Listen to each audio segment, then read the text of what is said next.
All right, I'm going to show you a trick on how I got the harmonic balancer off my 5.3 liter LS motor on my 2005 Chevy Silverado. I saw a few videos online, and I wasn't going to tie a chain or stick a screwdriver through the harmonic balancer.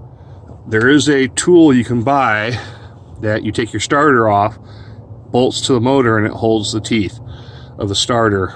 And that's the proper tool. It was $125. I was a little too late for that. I already bought the puller and the installer bolt and all that, but I just had the motor spins. So after looking at everything here pretty closely, what I decided to do, and I'm actually going back on with it, but I want to show you how I got it off because I didn't have my phone when I did it the first time. This bolt's 250 torque pounds from the factory. It's tight. So you don't want to grab on the balancer, on the grooves. You know, some people wrap the chain around it. That's just, you're going to mess it up. So unless you plan on replacing it, don't do that. Not the perfect way, but what I found is getting a good set of channel locks coming from the backside here and just getting it on the flat part, the thick, meaty, flat part on top, and then resting it against the air compressor bracket. You know, it's got some 4 bolts up top, bolt down below. It's a pretty solid piece. If you go underneath and you try to do it on the bottom side of the power steering pump, you're basically coming off with just one bolt off that bracket. It might work, but it just seems to be easier this way and working from up top. Then you're going to need, well, I have a 3/4 inch breaker bar in socket set, which I used with a pipe extension because that bolt is tight. No impact wrench is going to take it off. So going back on with a new bolt, basically I did the same thing.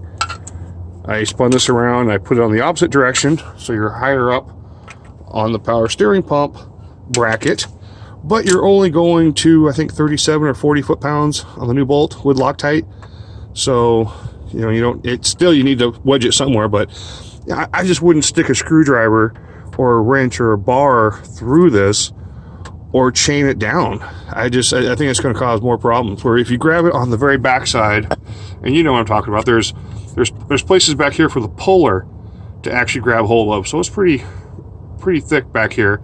Get it nice and tight, get it up here tight, and then get a good breaker bar, very good socket. All right, you don't want a 12 point, you know, this is not an expensive socket, but it is an impact socket. 15/16 or 24 millimeter, but don't use a 12 point. Don't use something you bought in the bargain bin at Kmart. You want a good socket, good breaker bar, and a nice, about a 4-foot pry bar, and just lean into it. It will come loose. All right. Then of course you need the proper puller because there's no bolt holes to take it off, and you need the installer to reinstall it. All right. You get those parts on Amazon for less than $50. All right, that was my cheat on how to remove the harmonic balancer bolt on a 5.3 liter LS. All right, thank you. Have a good night, day.